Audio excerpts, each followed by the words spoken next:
थोड़ी देर तक तो मैं उसकी हरकत का इंतजार करता रहा, लेकिन ऐसा लग रहा था जैसे वो गहरी नींद में सो रही है। फिर मुझ में और भी ज्यादा हिम्मत आ गई। वो चादर ओढ़े हुए थी और मैं चादर के ऊपर से ही हाथ लगा रहा था। 15 मिनट तक मैं ऐसे ही चादर के ऊपर से हाथ लगाता रहा, लेकिन उसने कोई प्रतिक्रिया नहीं की। कमरे में एक तो बहुत अंधेरा था और बाहर से तेज बारिश की आवाज का शोर था। अब मुझ में और हिम्मत आ गई थी और मैं थोड़ा सा और आगे खिसक गया। अब उसके और मेरे दरमियान का फासला बहुत कम हो गया था, मगर जैसे ही मैंने अपना हाथ उसकी चादर के अंदर किया तो उसने फौरन मेरा हाथ पकड़ लिया और फिर ऐसी जगह रखा कि मैं खुद को रोक नहीं पाया। उसके ऐसा करने से मेरी तो जैसे जान ही निकल गई, मगर मैंने कोई हरकत नहीं की और मैं यूं ही लेटा रहा। मगर अभी तक उसने मेरा हाथ पकड़ा हुआ था। फिर वो सीधी होकर लेटी और मेरे हाथ को अपने हाथों में ही रखा। उसके ऐसा करने से तो मेरे पूरे वजूद में सनसनी फैल गई और मेरे दिल की धड़कन तेज होने लगी, मगर उसने अभी भी कोई हरकत नहीं की थी। थोड़ी देर तक तो वो मेरे हाथ को यूं ही अपने हाथ में पकड़ी रही। फिर मेरे करीब होकर आहिस्ता से कान में कहने लगी, मैं पास वाले स्टोर रूम में जा रही हूं, थोड़ी देर के बाद वहां पर आ जाना। इतना कहकर वो पीछे हुई और बैठकर चारों तरफ का जायजा लेने लगी। फिर वो उठकर कमरे से बाहर चली गई। उसकी ये बात सुनकर तो मैं पूरी तरह से अपने होश खो बैठा था। और फिर मैं आप लोगों का तहे दिल से स्वागत करती हूँ आपका एक और नई कहानी में। हर बार की तरह इस बार भी मैं आपको बस इतना ही कहना चाहती हूँ, अगर अभी तक आप लोगों ने हमारे चैनल को सब्सक्राइब नहीं किया है तो प्लीज चैनल को सब्सक्राइब कर लीजिए। साथ में बेल नोटिफिकेशन को ऑल पर सेट करके वीडियो को लाइक कर दीजिए। धन्यवाद जी। बीए का एग्जाम देने के बाद मैं फ्री था और अभी सिर्फ आराम और घूमने फिरने के अलावा मैं और कुछ नहीं सोचना चाहता था। लेकिन मुझे फ्री देखकर घर वालों को सब काम मुझसे ही कराना याद आते थे। कभी सब्जी ला दो तो कभी दूध ला दो, कभी वो ला दो, वगैरह वगैरह। मगर मैंने जो जो सोचा हुआ था वैसा कुछ भी नहीं हो रहा था। इस खाली वक्त में मैं कुछ मजे करना चाहता था और ये सारा वक्त गुजारना बहुत ज्यादा मुश्किल लग रहा था। दोस्तों के साथ घूमने का प्रोग्राम बनाया था, लेकिन सबकी किसी न किसी मजबूरी की वजह से वो भी ना हो सका। मम्मी ने मुझे कहा, अपनी चाची की तरफ चले जाओ, मुझे कुछ चीज भी भिजवानी थी और वैसे भी तुम्हारी चाची भी कितनी बार तुम्हें बुला चुकी है, लेकिन तुम हो कि जाते ही नहीं हो। मेरी चाची जयपुर में रहती थी और मुझे वहां जाना कभी भी इतना पसंद नहीं था, इसलिए पिछले 3-4 साल से मैं उनकी तरफ नहीं गया था। वैसे तो मैं इनकार कर देता, लेकिन फिर मैंने सोचा कि घर पर रहने से तो अच्छा है कि मैं चाची के घर ही चला जाऊं। कम से कम वहां थोड़ा मेरा वक्त सही से तो गुजरेगा ना। यहाँ घर पड़े पड़े मेरी सारी छुट्टियां बेकार हो जाएंगी। 2 दिन के बाद में मैं चाची के घर के लिए रवाना हो गया। चाची का घर जयपुर के एक छोटे से इलाके में था। चाची जी मुझे देखकर बहुत खुश हो गई। मेरी चाची के 2 बच्चे थे, लड़की बड़ी थी और लड़का छोटा था। अभी दोनों ही स्कूल गए थे और चाचा भी घर पर नहीं थे।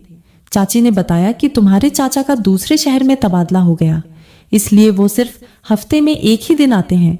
खाने पीने से फ्री होकर मैं वक्त गुजारने के लिए छत पर चला गया। छत पर काफी खुला खुला था, बस एक तरफ 2 कमरे थे, जिसमें से एक को स्टोर रूम बनाया हुआ था और दूसरे कमरे की हालत से लगता था कि इसको कभी कभार सोने के लिए इस्तेमाल किया जाता है। उस कमरे में एक छोटा सा पलंग बिछा हुआ था और उस पलंग के दोनों तरफ बिस्तर लगे हुए थे। छत पर एक तरफ एक छोटा सा वॉशरूम था, जिसकी हालत से लगता था कि वो बहुत ही कम इस्तेमाल में आता है। मैं छत की दीवारों से ताक झांक करके मोहल्ले का जायजा लेने लग गया, लेकिन मुझे कोई इंटरेस्टिंग चीज नजर नहीं आई, तो मैं नीचे आकर चाची के साथ बातों में बिजी हो गया। थोड़ी देर बाद बाहर का दरवाजा खुला और स्कूल यूनिफॉर्म में एक गोरी सी परी जैसी खूबसूरत लड़की घर में दाखिल हुई। उसके आने के अंदाजे से मुझे मालूम हो गया कि वो चाची की बेटी ही है। अगर कहीं और देखा होता तो शायद मैं नहीं पहचान सकता था, क्योंकि वो बिल्कुल बदल चुकी थी। उसकी रंगत दूध जैसी सफेद थी, बेदाग चेहरे पर लंबे घने काले बाल, जिनको उसने छोटी की सूरत में बांधा हुआ था।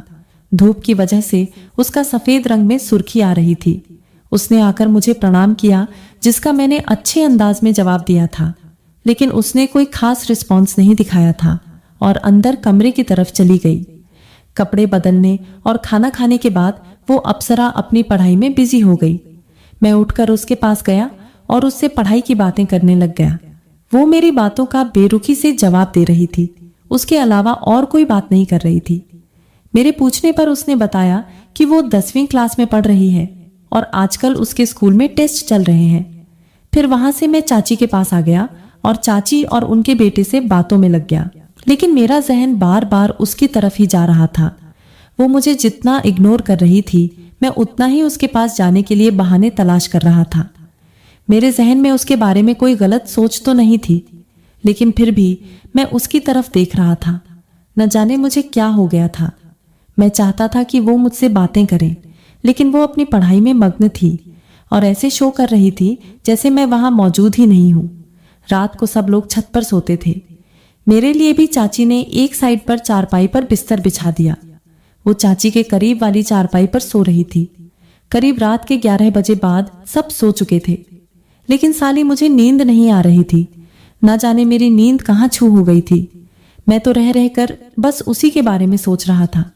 घर से तो मैं सिर्फ 2 दिन के लिए ही चाची के घर रहने का सोचकर आया था, लेकिन अब मेरा उसकी वजह से जाने का दिल नहीं कर रहा था। सब लोग सो चुके थे और मैं लेटा हुआ दूर से उसको देख रहा था, जो कि रात के अंधेरे में मुझे नजर तो नहीं आ रही थी, लेकिन फिर भी उसकी तरफ देखकर मेरे दिल को सुकून मिल रहा था। ना जाने रात के कौन से पहर मुझे नींद आई, पता ही नहीं चला। सुबह चाची जी के जगाने पर मेरी आंख खुली तो सबसे पहले मैं उसको ही देखने लगा, लेकिन तब तक वो शायद स्कूल जा चुकी थी। सारा दिन उसकी वापसी का इंतजार करता रहा। बहुत इंतजार के बाद आखिरकार शाम को वो महारानी आ गई। उसे देखकर मेरा दिल बहुत खुश हुआ, लेकिन वापस आकर उसने कल वाली रूटीन जारी रखी। फिर मैं अपने चाची के बेटे के, जिसका नाम वरुण था, उसके साथ बाजार चला गया और उसको कुछ चीज मैंने लेकर दी। मैंने वहां से उसके लिए भी एक चॉकलेट खरीद ली। घर आकर मैंने ने उसको चॉकलेट दी, लेकिन उसने ये कहकर इनकार कर दिया कि मुझे चॉकलेट पसंद नहीं है और दोबारा अपनी पढ़ाई में बिजी हो गई। वो मुझसे जितना अजनबी वाला बर्ताव कर रही थी, जिस कारण मुझे उससे और ज्यादा कशिश हो रही थी। वरुण मुझे बाहर जाने का कहता, लेकिन मेरा उसके सामने से हटने का मन ही नहीं करता था। मेरा दिल तो हर पल बस उससे बातें करना चाहता था। मेरी आंखें तो बस हर पल उसे ही निहारना चाहती थी।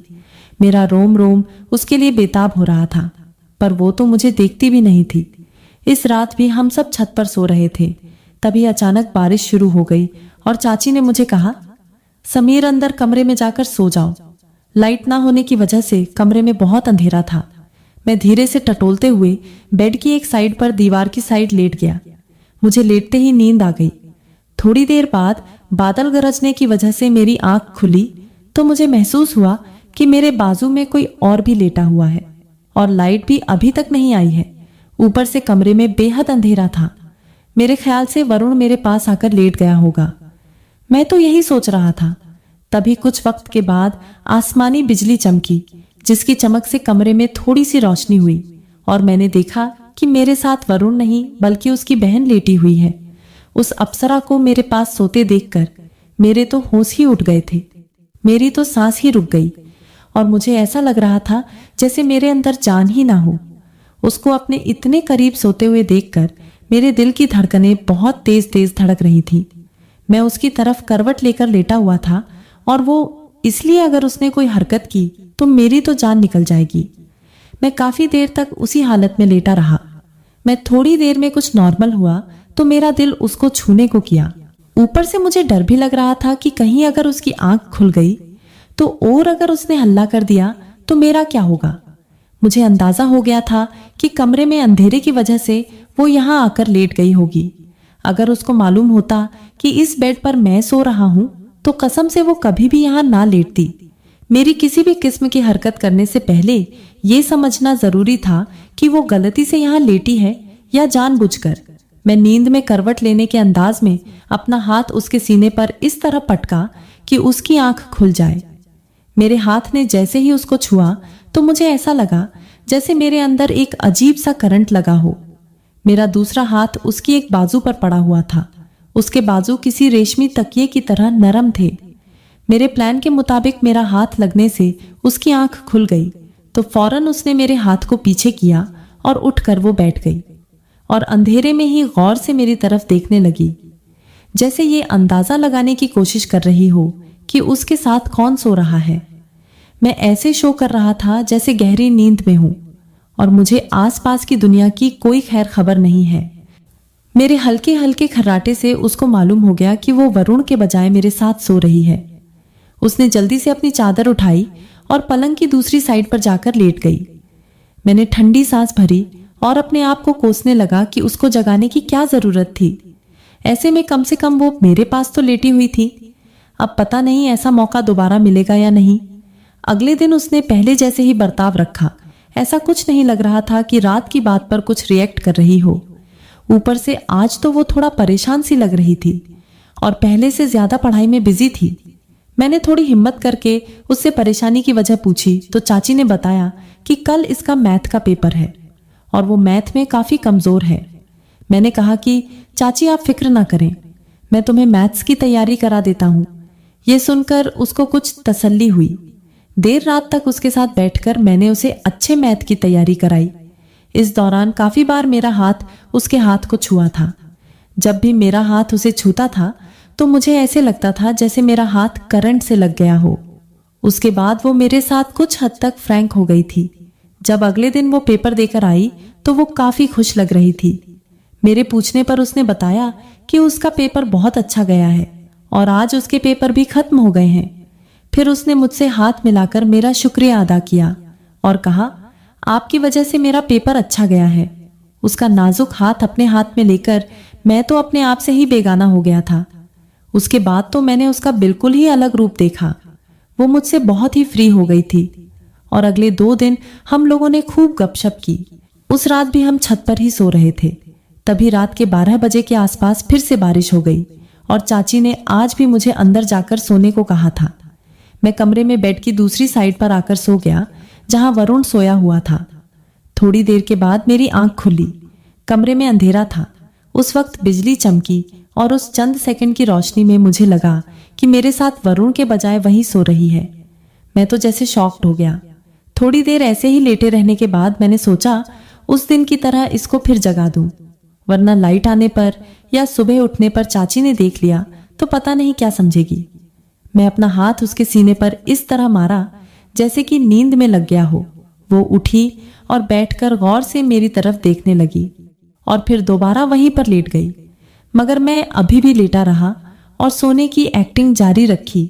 मैं दीवार वाली तरफ था और वो पलंग की तरफ। हमारे दरमियान फासला बहुत ही कम था, मगर अब मुझे समझ नहीं आ रहा था कि क्या करूं। मैंने सोचा कि उठकर दूसरी तरफ सो जाऊं, लेकिन फिर वहीं लेटा रहा।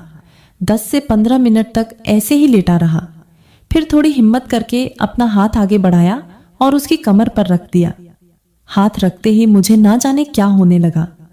थोड़ी देर तक मैं उसकी किसी हरकत का इंतजार करता रहा, लेकिन ऐसा लग रहा था कि जैसे से वो गहरी नींद में सो रही हो। फिर मुझ में और हिम्मत आ गई। उसने अपने ऊपर चादर ओढ़ी हुई थी और मैं चादर के ऊपर से हाथ लगा रहा था। 15 मिनट तक मैं ऐसे ही चादर के ऊपर से हाथ लगता रहा, लेकिन उसने कोई प्रतिक्रिया नहीं दी। कमरे में एक तो बहुत अंधेरा था और बाहर से तेज बारिश की आवाज का शोर था। अब मुझ में और हिम्मत आ गई और मैं थोड़ा और आगे को खिसका। अब उसके और मेरे दरमियान का फासला बहुत कम हो गया था, मगर जैसे ही मैंने अपना हाथ उसके चादर के अंदर किया तो उसने फौरन से मेरा हाथ पकड़ लिया। उसके ऐसा करने से मेरी तो जैसे जान ही निकल गई, मगर मैंने कोई हरकत नहीं की और मैं यूं ही लेटा रहा। मगर अभी तक उसने मेरा हाथ पकड़ा हुआ था। फिर वो सीधी होकर लेटी और मेरे हाथ को अपने हाथों में ही रखा। उसके ऐसा करने से तो मेरे पूरे वजूद में सनसनी फैल गई और मेरे दिल की धड़कन तेज होने लगी, मगर उसने अभी भी कोई हरकत नहीं की थी। थोड़ी देर तक तो वो मेरे हाथ को यूं ही अपने हाथ में पकड़ी रही। फिर मेरे करीब होकर आहिस्ता से कान में कहने लगी, मैं साथ वाले स्टोर में जा रही हूं, थोड़ी देर के बाद वहां पर आ जाना। इतना कहकर वो पीछे हुई और बैठकर चारों तरफ का जायजा लेने लगी। फिर वो उठकर कमरे से बाहर चली गई। उसकी ये बात सुनकर तो मैं पूरी तरह से अपने होश खो बैठा था और सोचने लगा कि जो लड़की मुझसे बात तक नहीं करती थी वो मुझे इस रात अकेले में मिलने को कह रही है। खैर लाइट अभी तक नहीं आई थी और चाची खर्राटे लेते हुए सो रही थी। फिर मैं उठा और कमरे से बाहर आ गया, मगर अंधेरे की वजह से मुझे कुछ नजर नहीं आ रहा था। मैं धीरे धीरे चेक करते हुए स्टोर रूम की तरफ जाने लगा। अभी मैं स्टोर रूम के अंदर गया ही था कि उसने मुझे पकड़कर अपनी बाहों के आगोश में भर लिया। वो दरवाजे पर ही खड़ी मेरा बेसब्र से इंतजार कर रही थी। फिर वो अपने प्यार का इजहार करने लगी। कुछ ही दिनों में हमें एक दूसरे से प्यार हो गया था, लेकिन जब मैं अपने घर के लिए जाने लगा तो उसकी आंखों में आंसू थे। मैंने उसके करीब आकर कहा कि तुम ये मत समझना कि मैंने तुम्हारे साथ सिर्फ टाइम पास किया है। मुझे भी तुमसे मोहब्बत हो गई है और मैं तुम्हें कभी नहीं भूलूंगा।